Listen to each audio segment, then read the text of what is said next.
Baiklah, kembali lagi dengan video saya. Perkenalkan, nama saya Reslin dengan NPM 2009-20003 dari Prodi Pendidikan Bahasa dan Sastra Indonesia dengan dosen pengampu Bapak Immanuel Silitonga, SPD MPD. Adapun judul yang saya bawakan dalam video ini adalah Hakikat Pragmatik. Definisi pragmatik. Menurut Parker pada tahun 1986, pragmatik adalah studi tentang bahasa, baik itu digunakan dalam komunikasi. Sedangkan menurut Yule pada tahun 2010, halaman 128, pragmatik merupakan tentang arti atau bagaimana kita mengenali apa yang dimaksud bahkan ketika itu tidak benar-benar dikatakan atau ditulis. Jadi, pragmatik adalah kajian mengenai penggunaan bahasa. Sejarah pragmatik. Istilah pragmatik secara nyata di Indonesia muncul pada tahun 1984 ketika diberlakukannya kurikulum sekolah menengah atas tahun 1984. Dalam kurikulum ini, pragmatik merupakan salah satu pokok bahasa bidang studi bahasa Indonesia. Beberapa karya mengenai pragmatik mulai bermunculan. Diawali oleh Tarigan tahun 1986 yang membahas tentang pragmatik secara umum, Nababan tahun 1987 dan Suyono tahun 1990 juga masih terkesan memperkenalkan pragmatik.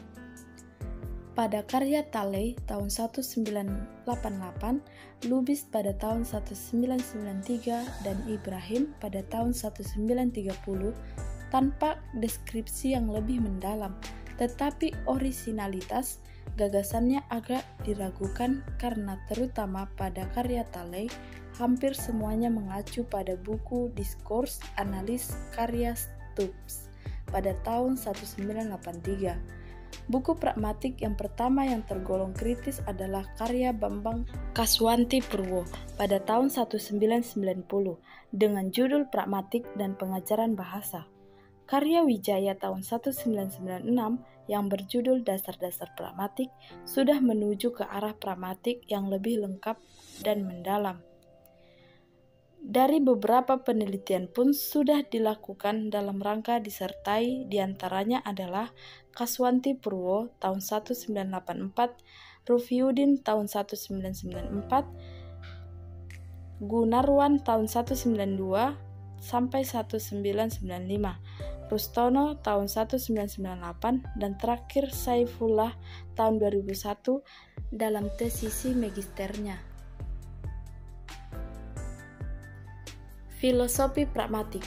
Yang pertama, tindak tutur. Merupakan kemampuan seseorang dalam menggunakan bahasa untuk menyampaikan pesan-pesan atau tujuan-tujuan dari penuturnya. Ini berkaitan dengan kepada siapa tuturan itu disampaikan dan dimaksudkan. Yang kedua, prinsip kerja sama Gris.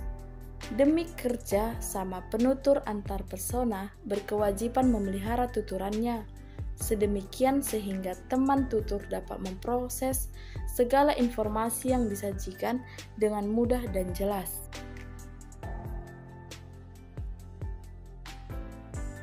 Tiga, prinsip tata krama.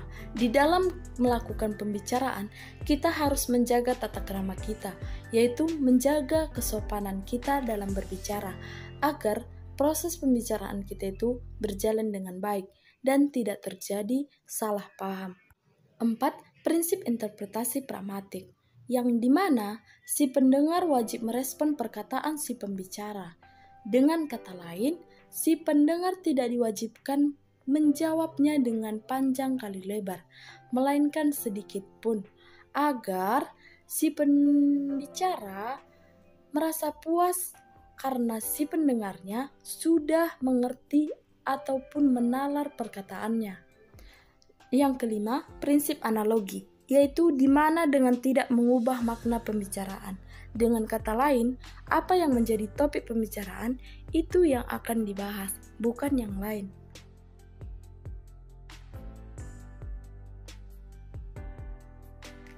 Baiklah, sekian dari penjelasan saya. Kurang dan lebihnya Saya mohon maaf. Sampai ketemu di video selanjutnya. Terima kasih.